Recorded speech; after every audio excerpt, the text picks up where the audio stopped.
This is just going to be an introduction of what an exponential function is, and we're going to look at some graphs.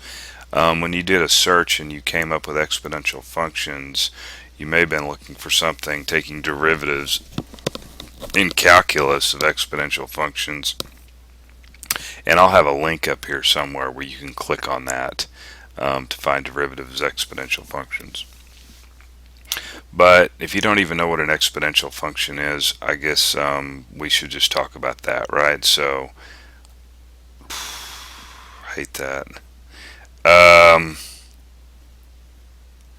f of x is equal to 2 raised to the x. Okay, that is an exponential function. And of course, you want to see some more examples of exponential functions. G of x is equal to e to the x. That's a famous exponential function. And e is equal to 2.71 and yada yada yada, goes on forever. Looks like a bunch of random digits after that. But anyway, so that's e. So these are exponential functions. Let's take a look at a graph of what an exponential function looks like. Okay, so this is a graph of e to the x, as you can see up here. Get this on the screen here so we can see it. Anyway, so we got the little blue slider here as my x increases, and so it really increases quickly here. Of course, here's the coordinates up here. Right, so this is e to the x. We can actually zoom out a little bit. And you can see when we plug 0 into this function, e to the 0 is 1. And you can see it right over here. Look at the y value. I'll try to get as close to that as I can. Anyway, okay. Okay, let's look at another exponential function. So this exponential function here is 2 raised to the x power. And it looks about the same, doesn't it? Looks about the same. Y is 0, or x is 0, y is 1 up here. You can see that. Okay.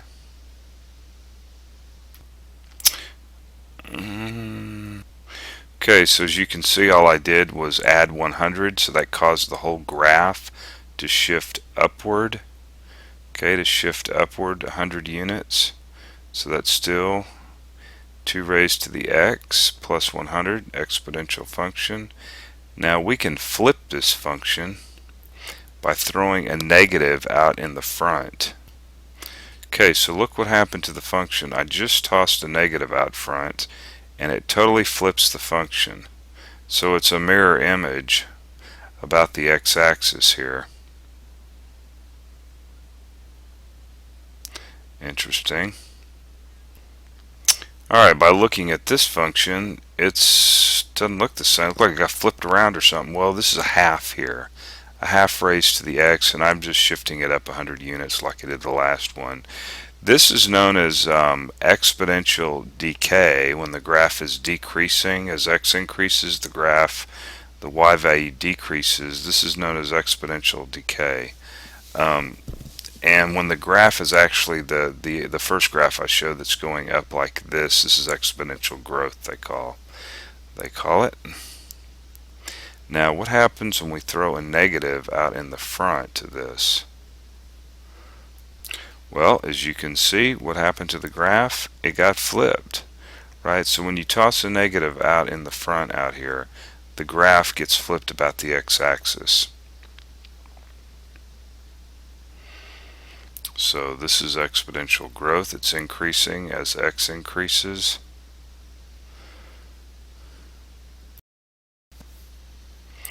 Let me write up some other examples of some exponential functions.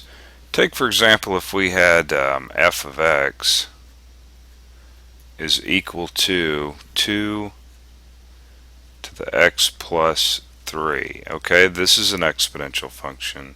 We got the independent variable up here is in the exponent, which is x, and the base is just a number. So I can actually break this up into 2 raised to the x times 2 to the third. 2 to the third power. Okay, these are properties of the exponents here, and of course we can bring this out. 2 to the third power is 8 times 2 to the x, and there's times when we want to do this. Now the graph, I'm just going to kind of sketch what the graph looks like out here of this. Okay, we looked at this graph here just a little while ago, and it's similar. It's just about the same. It's going to be the same graph. Now remember, if we throw a negative out into the front of this thing, toss a negative out front, what's going to happen? It's going to cause this graph to do this. Okay, going to cause the graph to do that. So remember, we throw negatives out front. This is what we get. Now what if we had f of x is equal to a half raised to the x? Now I think I graphed this out earlier. We're going to get a graph. How about I just do this in a different color? That's going to decrease. Okay, that's known as exponential decay. And what's happening here is you can by the properties of exponents we can do this.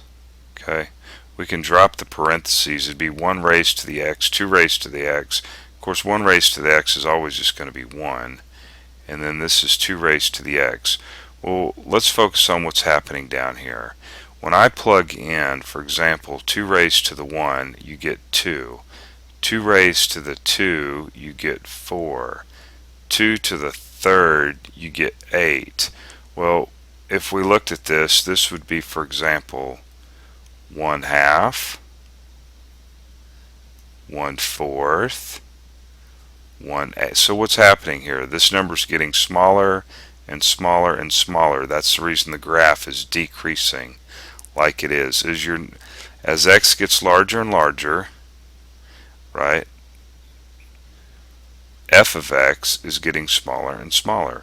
And as you go out further and further on the x-axis, right, this blue line is going to get closer and closer to the x-axis, but never touch it. It will never touch it. Now, what happens when we throw? What happens to this graph when we throw a negative out in front of it? So I'm just going to keep it all in parentheses here. Right, we'll call this one g of x. So when we throw a negative, now I'm going to go ahead and redraw our graph here. And then I'm going to draw this one here. This one's in blue. How's that? Should have made it green, I guess. So what happens when we throw a negative out in front? It flips the graph, right? It flips it because it's going to make every one of these numbers negative. Okay, if this were, for example, 1/4, this then becomes negative 1/4. Okay, so throwing negatives out in front causes the graph to flip about the x-axis.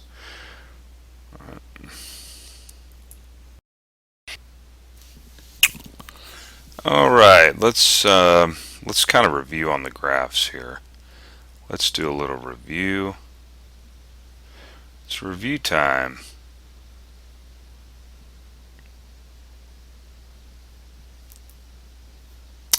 All right, if we had if we had y is equal to 2 to the x, okay, our graph is going to go up like this. If we throw a negative out in the front of 2x, negative raised to the 2x, then the graph, right, is decaying. Okay, if we have, for example, a number between 0 and 1, for example, a half raised to the x, then we have exponential decay. If we throw a negative out in the front of it, like such, then it's going to be a mirror image and come up like this, right?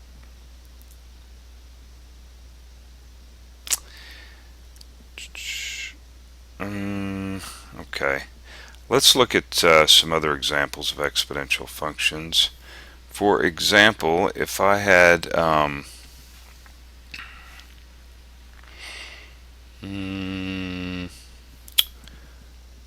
3 to the negative 2x. Alright, this can be actually rewritten as 1 over 3 to the 2x.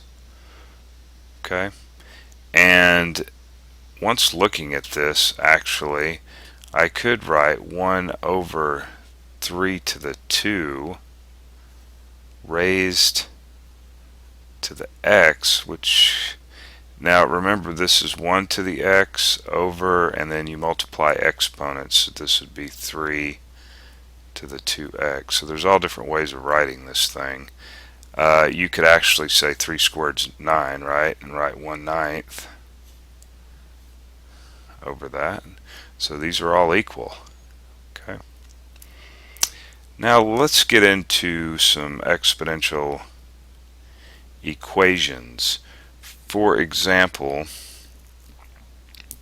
let's say that I wrote 16 is equal to, let's say, a squared. And we want to know what in the world is a.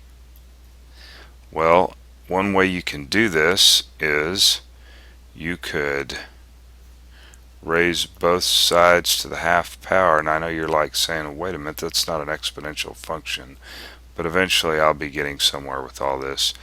Okay, so 2 times a half is just 1, so this ends up becoming a, and then a raised to the half, remember, is the same thing as saying the square root of 16, which is 4. And so a would end up equaling 4. So remember, it was 16 equals a raised to the second power, and 4 squared is 16. What if I had 9 is equal to 3 raised to the x? What is x going to have to be? Well, I'll just have to tell you, x is equal to 2, because 3 squared is 9, and this is something that we're going to end up be doing quite a bit of in the next section, or actually I guess in this, maybe in this same section, because I did throw in some logarithmic stuff, logarithms, which we'll talk about next.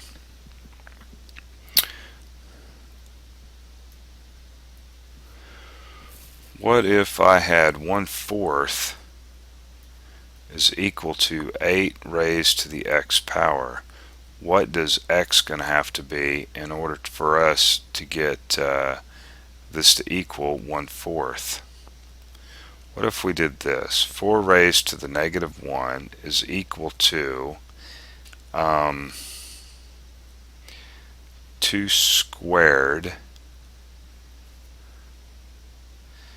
Let's see, it's going to have to be more than 2 squared, isn't it? 2 to the third raised to the x, because 2 to the third is 8.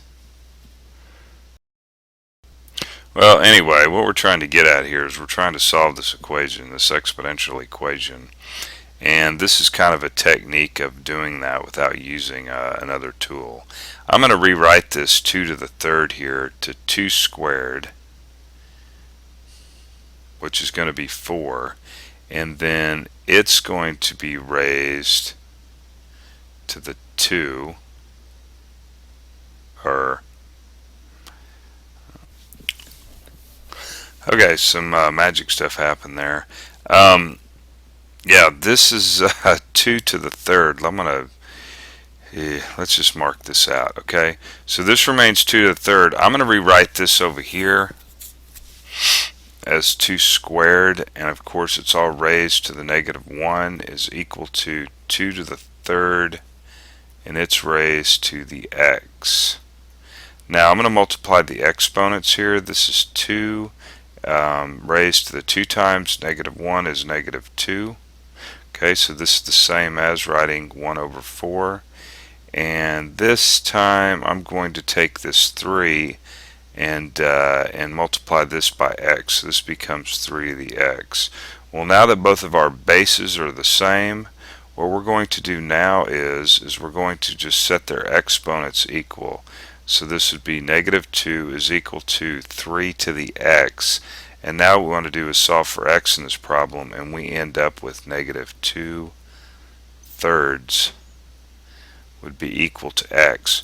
So back in the original, 1/4 is equal to 8 raised to the negative 2/3, and 8 raised to the negative 2/3 should be equal to 1/4. This, remember, is 1 over 8 to the 2/3. Okay, and what we can do now is I'm just going to go ahead and write 8 to the 2/3 over here. Alright. Okay, so this 8 to the 2/3 can be rewritten as 2 to the 3rd. And it's all raised to the 2/3, right? 2 to the 3rd, 2 raised to the 3rd is 8. You multiply exponents, and what are we going to end up getting here? Well, this is 2 raised to the 3 times 2/3, and of course 3 times 2/3 is just 2, and we're left with 2 squared, which is 4. So we can replace, so as you can see, this bottom part right here ends up being a 4. So that was all a big mess. The idea is we wanted to solve this exponential equation, and we did that by getting the bases to be the same. And once we get the bases to be the same, we set the exponents equal to each other and basically solve for x. It's that simple. Alright, so let's actually do another one of those. That was fun. Let's do maybe an easier one this time.